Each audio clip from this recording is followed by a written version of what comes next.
Azerbaijan has hurt EU where it hurts the most. It has cancelled its energy deal with Europe. Hello and welcome to TFI Global, the foreign affairs and geopolitical analysis arm of the TFI Media Group.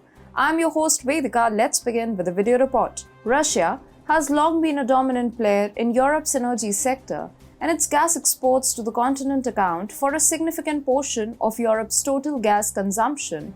The Russia-Ukraine crisis has given Moscow an opportunity to tighten its grip on Europe's energy market by using gas supplies as a political tool. Russia has a history of using its gas exports as a weapon to exert political pressure on Europe.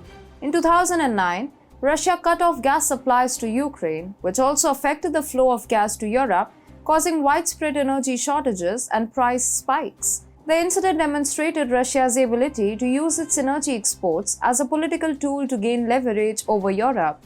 Europe's increasing reliance on gas imports from Russia has also raised concerns about the continent's energy security.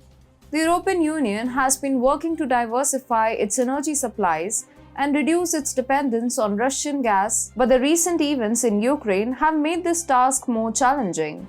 The ongoing Russia-Ukraine crisis has created significant turmoil in Europe's energy supplies, forcing the continent to seek alternative sources of oil and gas to meet its energy demands. The conflict between the two countries has resulted in the disruption of gas pipelines that passed through Ukraine and were crucial transit routes for gas supplies from Russia to Europe.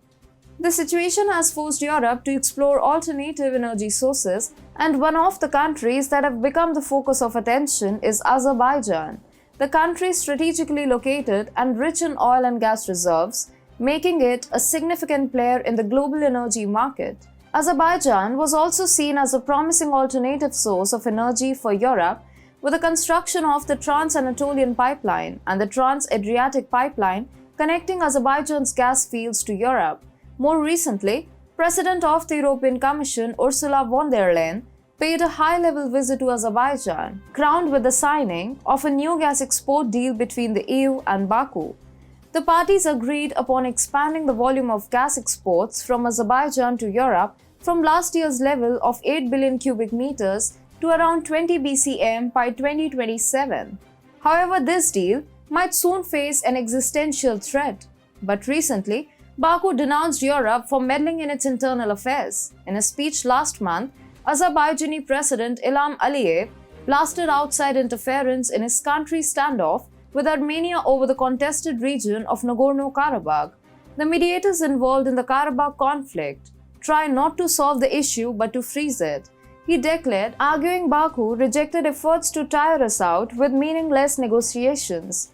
Baku is also reacting with fury after the European Parliament last month backed a report that condemns the latest large-scale military aggression by Azerbaijan in September.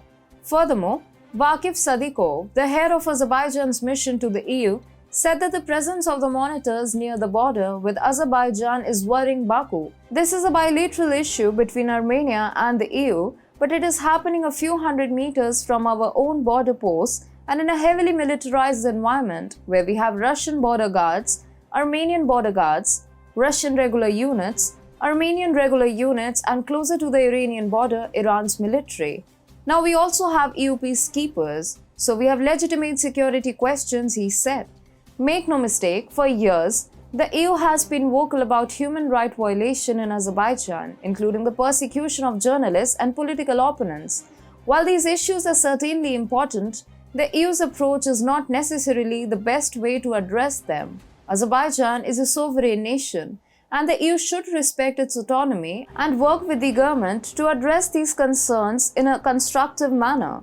Furthermore, the EU's approach risks damaging the relationship between Azerbaijan and the EU. Azerbaijan is an important energy partner for the EU, supplying natural gas and oil to several European countries. If the EU continues to interfere in Azerbaijan's internal affairs, it risks damaging this important energy relationship. Besides the recent pushback by Azerbaijan's could have Russian links, there is no reason not to believe that the threat by Azerbaijan's authorities to European countries could be a part of broader strategy by Russia to further tighten its grip on Europe's energy market. Recently, Russian Foreign Minister Sergei Lavrov traveled to Baku to mark the one-year anniversary of an agreement aimed at cementing an alliance between Russia and Azerbaijan.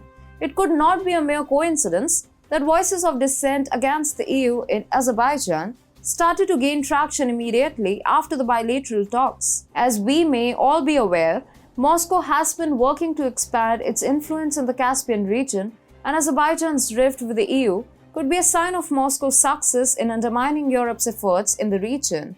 It is high time the EU accept that it should focus on its own strategic interest rather than trying to impose its normative ideals on other countries. Overemphasis on human rights and democracy promotion has almost led to an end of crucial ties with Azerbaijan. This would only come back to haunt the EU in ways it may not have comprehended.